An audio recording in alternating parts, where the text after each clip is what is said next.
Hello दोस्तों, मेरा नाम है डॉक्टर कुमार राहुल और मैं आप लोगों का वापस स्वागत करता हूं आपके अपने चैनल नॉलेज रेल्म में। जैसा कि आप सबों को पता है कि हम यहां पर अभी मशीन लर्निंग का सीरीज़ चला रहे हैं और ये मशीन लर्निंग सीरीज़ का नेक्स्ट लेक्चर है। अगर आपने हमारे मशीन लर्निंग सीरीज़ को अभी तक नहीं देखा है तो आप अभी हमारे प्लेलिस्ट को सब्सक्राइब कर लें, जिसका लिंक आपको ऊपर हमारे टैब पे दिख जाएगा।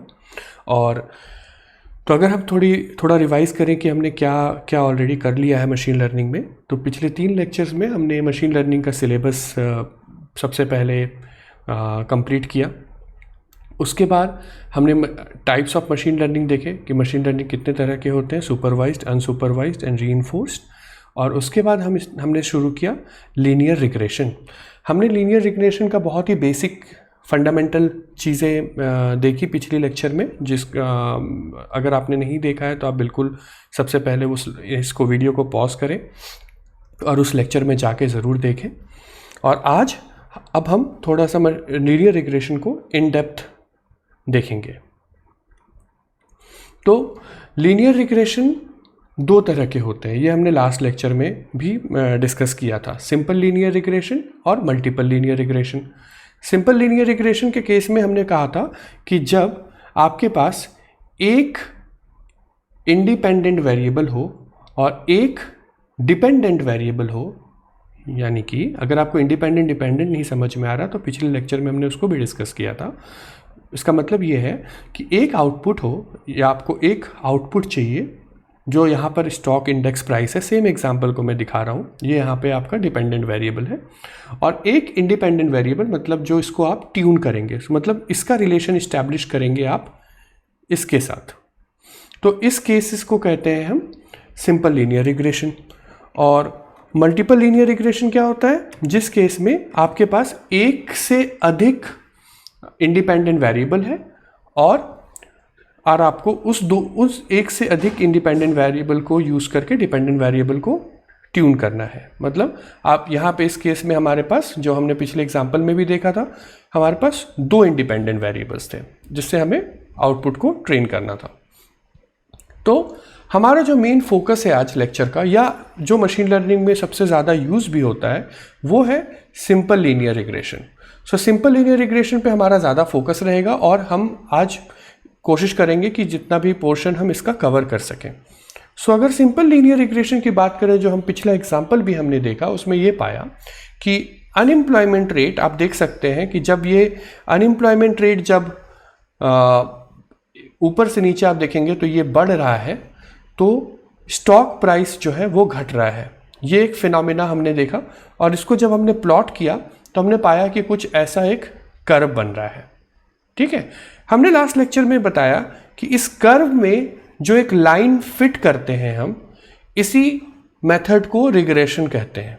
बस हमने वहां पे ही रोक दिया था लेक्चर को। तो आज हम इसके आगे की बात करेंगे।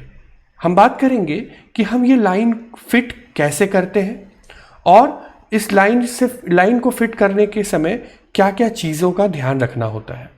जैसे एक छोटी सी चीज़ जो आपको दिख पा रही होगी कि इस लाइन को जब हम फिट कर रहे हैं तो इसका मतलब हम अप्रॉक्सीमेट कर रहे हैं y की वैल्यू या स्टॉक इंडेक्स प्राइस की वैल्यू।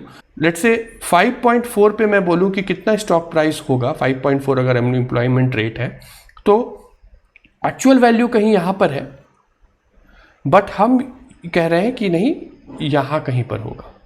तो यहाँ पर एक बीच में एक गैप है ना, कहीं पे ज़्यादा है, कहीं कम है, कहीं ज़्यादा है।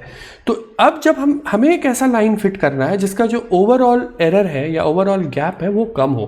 अब इस गैप को हम कैसे मापते हैं और क्या क्या पैरामीटर यूज़ करते हैं, इसको देखने के लिए इसी पे आज चर्चा करेंगे। तो आगे बढ़ते हैं। तो आप लोगों के सहूलियत के लिए मैंने एक सिंपल सा डेटा लिया है जिसमें x की वैल्यू सिर्फ 5 है, 1 2 4 5 7, और y की वैल्यू है 2 3 7 5 11। तो मैंने बस सिंपल तरीके से समझाने के लिए आपको ये डेटा लिया है, जिसमें मैं स्टेप बाय स्टेप आपको समझाऊंगा कि रिग्रेशन कैसे यूज़ होता है और कर्व कैसे फिट होता है। तो ये आपका डेटा है, ठीक है। और इस डेटा को अगर हम प्लॉट करें तो कुछ ऐसा दिखेगा। ठीक है, तो यहां पर क्या है, ये एक्स एक्सिस है, ये वाई, ये आपका ये एक्स एक्सिस है और ये आपका वाई एक्सिस है।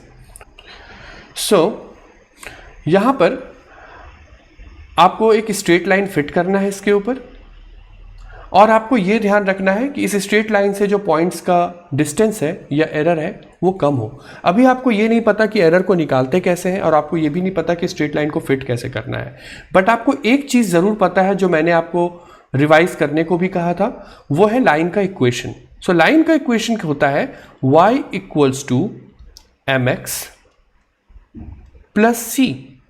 ये बहुतों को पता होगा, अगर नहीं पता है मैं थोड़ा सा बता देता हूं कि y यहां पर आपका डिपेंडेंट वेरिएबल है जो आपका आउटपुट है, x इंडिपेंडेंट वेरिएबल है, m इसको कहते हैं हम स्लोप,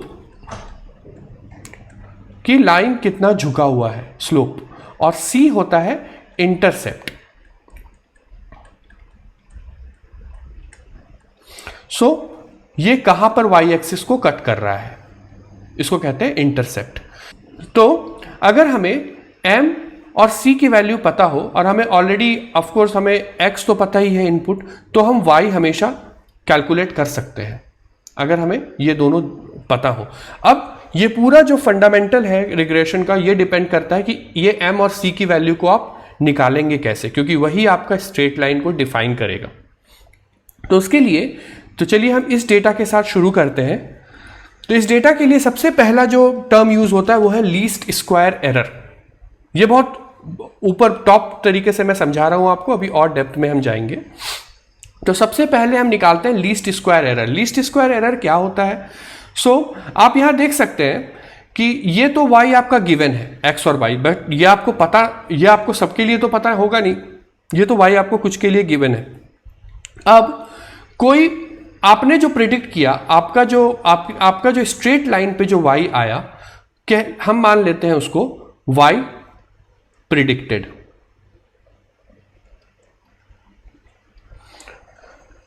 तो आपका जो स्ट्रेट लाइन पे y आया, हम उसको मान लेते हैं y प्रिडिक्टेड, और वो y प्रिडिक्टेड की वैल्यू कितनी होगी? mx + c। सो यहां पर x मान लेते हैं हर वैल्यू के लिए कितना है, यहां पे x है 1, यहां है 2, यहां है 3।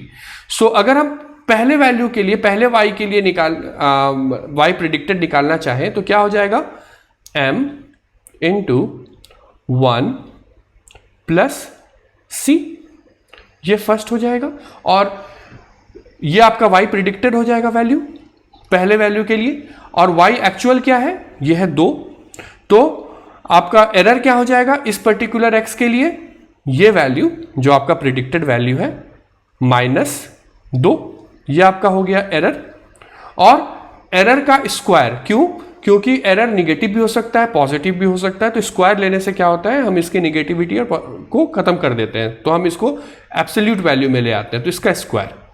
अब इस वैल्यू का सभी x के वैल्यू के लिए ये एरर का स्क्वायर का सम को ही कहते हैं लीस्ट स्क्वायर एरर। ये टर्मिनोलॉजी आप याद रखिए, ये बहुत ज्यादा पूछे जाते हैं। तो लीस्ट स्क्वायर एरर क्या हो गया? ये आपका हो गया ये वाला पार्ट y प्रिडिक्टेड, और ये आपका हो गया y जो एक्चुअल y है, इन दोनों का सब्ट्रैक्शन, उसका स्क्वायर, और ये सभी वैल्यूज के लिए, इसको कहते हैं लीस्ट स्क्वायर एरर। सो आपको लीस्ट स्क्वायर एरर समझ में आ गया, आपको डाटा पता है, आपको लीस्ट स्क्वायर एरर पता है। अब हमें निकालना है m और c। कैसे निकालना है? m और c ऐसा होना चाहिए जिसमें एरर ज्यादा से ज्यादा कम हो। तो आपको कैलकुलस का एक छोटा सा कंसेप्ट जरूर पता होगा कि एरर को कम करने के लिए किसी भी इक्वेशन में अगर एरर को कम करना है तो उसका हम पार्शियल डेरिवेटिव निकाल सकते हैं। तो यहां पे चूंकि 2 वेरिएबल है, तो हमें पार्शियल डेरिवेटिव एक बार m के टर्म में निकालना पड़ेगा और एक बार c के टर्म में निकालना पड़ेगा। तो सबसे पहले हम ट्राई करते हैं m के टर्म में पार्शियल डेरिवेटिव निकालने का। तो ये आ रहा है m के टर्म में पार्शियल डेरिवेटिव। मैं एक का आपको समझा देता हूं कि कैसे पार्शियल डेरिवेटिव आ रहा है। अगर आपको डिफरेंशिएशन पता हो तो ये बहुत आसानी से आप खुद भी कर सकते हैं।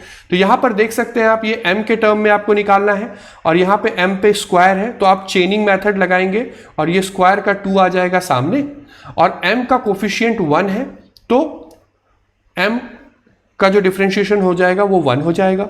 तो ये हो जाएगा m + c - 2 इंटू 1 इंटू 2, तो ये हो जाएगा 2 1m plus c minus 2। Similarly इसके लिए आप निकालेंगे, सो ये 2 बाहर आ जाएगा, चूंकि m का कोफिशिएंट 2 है तो 2 into 2 4 into 2m plus c minus 3। इस तरह से आप सारे कोफिशिएंट्स का डिफरेंशिएशन निकालेंगे m के रिस्पेक्ट में, और इसको इक्वेट करेंगे आप 0 से। क्यों? क्योंकि आपको मिनिमाइज करना है इस इक्वेशन को, सो आपने इक्वेट किया 0 से। अब इस इक्वेशन को जब आप सम करेंगे, सभी को, सारे m को एक तरफ सम कर लें, c को एक तरफ सम कर लें, तो अभी क्या करेंगे आप, सबसे पहले तो जो भी ये 2 से डिविजिबल है इसको थोड़ा रिड्यूस किया और फिर इसको सम कर लिया। तो सम करेंगे तो आप पाएंगे 95m plus 19c equals to 138। अब आप यहां पे वीडियो को थोड़ा पॉज करें और एक बार c का डेरिवेटिव फाइंड करें सेम रिस्पेक्ट में। सो जब आप c का डेरिवेटिव निकालेंगे तो कैसे निकालेंगे? अब यहां पे c का कोफिशिएंट तो हमेशा 1 है, तो यहां पे क्या हो जाएगा, सेम 2, चूंकि अब m के रिस्पेक्ट में आपको निकालना नहीं है तो m से कोई मतलब नहीं है, तो यहां पे हो जाएगा m plus c minus 2। Similarly ऐसे ही आप आगे बढ़ेंगे तो आपको यहां पे क्या हो जाएगा, ये जो वैल्यू आपको मिलेंगे इसको अगर जब आप ऐड करेंगे तो आप पाएंगे 19m plus 5c equals to 28। अब ये दो इक्वेशन है, दो वेरिएबल है, इन दोनों इक्वेशन को आप आपस में सॉल्व करें तो आपको m आ जाएगा 79/57 और c आ जाएगा 1/3। अब आपका स्ट्रेट लाइन आ गया। स्ट्रेट लाइन क्या था, y equals to mx plus c। So क्या हो जाएगा आपका स्ट्रेट लाइन, तो स्ट्रेट लाइन बन जाएगा आपका y equals to m 79.57x plus c मतलब 1/3। तो ये आपका बन गया, ये आपका आ गया स्ट्रेट लाइन जो कि सबसे कम एरर देगा। ये आपका मैथमेटिकल एक्सप्लेनेशन हो गया। तो कैसे आपने क्या किया, ये आपका डेटा था और आपने प्रिडिक्ट किया कि ये आपका y प्रिडिक्टेड वैल्यू होगा, यही y प्रिडिक्टेड होगा, राइट, हमने अभी देखा। तो अब आप बता सकते हैं अगर हम इसको प्लॉट करें इस लाइन को तो कुछ ऐसा दिखेगा। तो अगर हम इस लाइन को अब एक्सटेंड कर दें आगे और पीछे तो हम देख सकते हैं कि x के किसी भी वैल्यू के लिए हम y की एक वैल्यू प्रिडिक्ट कर सकते हैं। कैसे? अगर कोई पूछ ले कि भाई x की वैल्यू अगर 10 हो तो y क्या होगा, सो y प्रिडिक्टेड क्या बन जाएगा आपका 79/57 मल्टीप्लाइड बाय 10 प्लस 1/3। सिंपल है। तो इस तरह से आप y को प्रिडिक्ट कर लेंगे। यह हो गया मैथमेटिकल कंसेप्ट रिग्रेशन का। अब हम आपके लिए लेके आए हैं 6th असाइनमेंट। पहले 5 असाइनमेंट्स आपको पिछले लेक्चर्स में मिल जाएंगे। 6th असाइनमेंट में आपको यह करना है कि आपको सेम फॉर्मूला अप्लाई करना है जिसमें हमने अनएम्प्लॉयमेंट रेट और स्टॉक प्राइस जो हमारा पिछला एग्जांपल था, और उसका इक्वेशन बना के आपको रिग्रेशन लाइन का इक्वेशन बनाना है। m और c की वैल्यू कमेंट बॉक्स में टाइप करें या y equals to mx plus c के फॉर्म में भी टाइप करें, दोनों ही चलेगा। तो ये वैल्यू आप टाइप करके हमें बताएं। अब इस वीडियो को हम यहां पे रोकेंगे क्योंकि वीडियोस को छोटे छोटे सेक्शन में रखेंगे तो आपको समझ में ज्यादा अच्छे से आएगा। अब हमें देखना है कि हमने तो मैथमेटिकली निकाल लिया m और c की वैल्यू, बट ये काम कंप्यूटर कैसे करता है और मशीन लर्निंग के टर्मिनोलॉजी में हम कैसे इसको यूज करते हैं। इसके लिए सबसे जरूरी है हमारा ये समझना कि कॉस्ट फंक्शन क्या होता है और ग्रेडियंट डिसेंट क्या होता है। इन दोनों टर्मिनोलॉजी को हम अगले लेक्चर में समझेंगे और हम ये देखेंगे स्टेप बाय स्टेप कि कैसे कंप्यूटर इसको इंप्लीमेंट करता है इस पूरे रिग्रेशन को। सो ये है एंड इस वीडियो का।